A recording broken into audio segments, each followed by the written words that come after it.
I wanted to do a review of The Tick, the live-action series on Amazon, and that's what I'm going to do. So I just watched it. Oh, God. So, yeah, it's daylight, and I'm doing a video again. I haven't done one in a long time. The Tick. So, one of the... Well, not one of the first videos, but...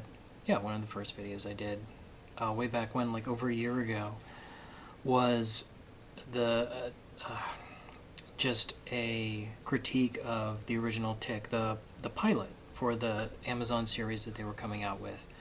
At the time, it was Amazon has this program where they make like a pilot of episodes and kind of throw it out there for Prime members, and if you like the show, you vote on it, you answer a little survey, and if it gets a lot of positive reviews, they make a series of it.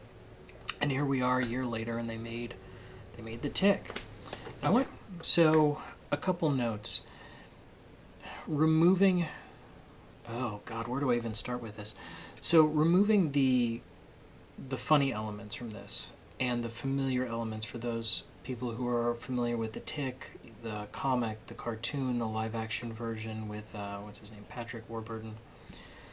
By itself, it's an excellent series. It's excellent. It's only 6 episodes long, and it's great. It's really great, and I'd like to go into why.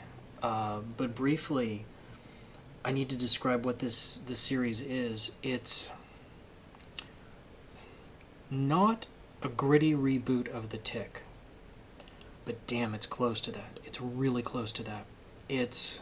I'll adjust this a little bit.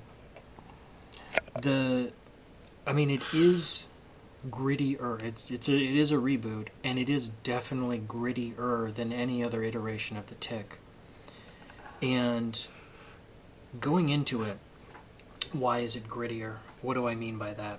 What I mean is, in the cartoon, particularly the comic, but mostly the cartoon and to some extent the live-action one previously from the 90s, a lot of things would happen in The Tick, or there were a lot of situations that they just wouldn't explain. They were just kind of weird, or it was never described what was going on, or never explained at length. How can the Tick get by when he's this dumb, or why are there other superheroes, or how do superheroes kind of work in the world? Are they more serious? Are they perfectly ridiculous? Are they completely four-color?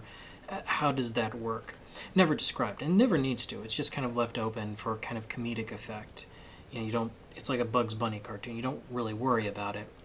Except in this version of The Tick, goddamn, they explain everything. Everything's pretty tight, continuity-wise, which is, I did not expect at all. Any complaints I had about, it was a little too goofy in places, or, once again, continuity issues, which I don't need, particularly for a comedy, particularly for like a weird or silly comedy, but it does, I prefer that it be there, that the continuity, the completeness be there, and goddamn, after the second episode, I have no complaints, none whatsoever. So, it's an Amazon show. Even if it's only 6 episodes, they have a limited budget.